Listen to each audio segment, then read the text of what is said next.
दोस्तों तकरीबन 10 साल पहले ही दुनिया के सामने आया बांग्लादेश धीरे धीरे ही आगे बढ़ रहा था, लेकिन बांग्लादेश का चटगांव, कॉक्स बाजार, नोवाखली ये तीनों ही जगह भारत से जुड़े होने के साथ ऐतिहासिक महत्व रखते थे।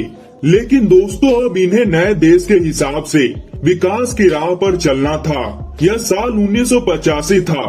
अब बांग्लादेश में राष्ट्रपति हुसैन मोहम्मद इरशाद थे और अख्तर रहमान खान बांग्लादेश के 5वें प्रधानमंत्री थे। देश में राजनीतिक सामाजिक पहलू में बहुत कुछ ठीक नहीं होते हुए भी सब कुछ ठीक ही था, बल्कि सब ठीक ही कहना चाहिए, क्योंकि साल के 5वें महीने की 25वीं तारीख को जो हुआ उसने बांग्लादेश के 3 बड़े पूंजी बनाने वाले शहरों या कह लीजिए कि बांग्लादेश के दम को ही तहस नहस कर दिया। उस रात जो हुआ और 2-3 दिन तक चला और चटगांव, कॉक्स बाजार और नोवाखली बिल्कुल विनाश हो गया। दोस्तों कहते हैं ना, जिंदगी में तूफान आ गया और तबाही मच गया। बिल्कुल वैसा ही सच हुआ। 1985 में मई 25 और 26 को आए तूफान ने घोर तबाही मचाई। तो दोस्तों चलिए जानते हैं बांग्लादेश की कयामत की रात की कहानी आखिर क्या है, जिसने 37 साल पहले बांग्लादेश में 10,000 से ज्यादा लोगों की जान ले ली थी। तो चलिए जानते हैं। दोस्तों वीडियो में आगे बढ़ने से पहले वीडियो को लाइक और चैनल को सब्सक्राइब करके बेल आइकन को ऑल जरूर करिएगा। दोस्तों तब के दौर में एक पुराने रेडियो स्टेशन पर 3-4 दिन पहले आने वाले तूफानी संकट की जानकारी दे दी गई। सरकार अपनी ओर से बचाव, राहत और जान बचाने की मुहिम में अपने सरकार के रवैया के अनुसार जुटी हुई थी। 23 मई से ही मौसम ने रुख बदलना शुरू किया था और बंगाल की खाड़ी के तटीय लोग तेज हवा के झोंके झेल रहे थे। 24-25 मई को यह हवाएं तेज चक्रवात में बदल गई। बांग्लादेश के चटगांव में अधिकतम हवा की गति 150 किलोमीटर प्रति घंटा की हवा से भी तेज थी। सैंडीप में 140 किलोमीटर प्रति घंटा की हवा और कॉक्स बाजार में 100 किलोमीटर प्रति घंटा की हवा चल रही थी।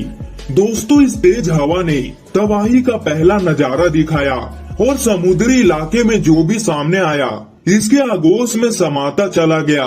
गरीबों की बस्तियां सबसे पहले थी, जिनका नामो निशान ही मिट गया और इधर उधर जमीन पर गिरते पेड़ों ने लोगों की जानें ली।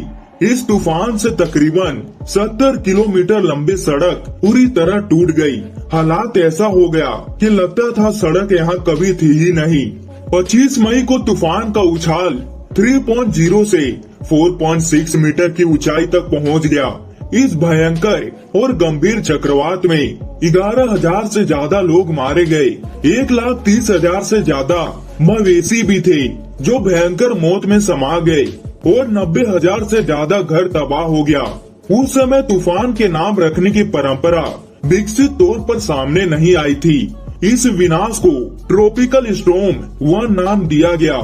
यह 22 मई 1985 को बंगाल के मध्य खाड़ी में विकसित हुआ।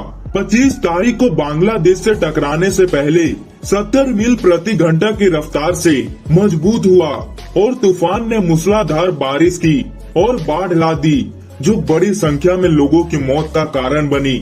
इस तूफान के तुरंत बाद बांग्लादेश को एक और तबाही झेलनी पड़ी थी। तूफान के उतरने के बाद बेघर और बर्बाद हुए लोगों के बीच कोलेरा बीमारी फैल गई, जिसने एक क्षेत्र में महामारी जैसा रूप पैदा कर दिया। और दोस्तों इस तबाही के 1 साल बाद भी बांग्लादेश में मौत का सिलसिला चलता ही रहा। तो दोस्तों ये थी बांग्लादेश की कयामत की रात की कहानी। तो दोस्तों इस पर आपकी क्या राय है, कमेंट करके जरूर बताइएगा। और दोस्तों वीडियो को लाइक और चैनल को सब्सक्राइब करके बेल आइकन को ऑल जरूर करिएगा, ताकि हमारी ऐसे नॉलेजेबल वीडियो सबसे पहले आप तक पहुंच पाए।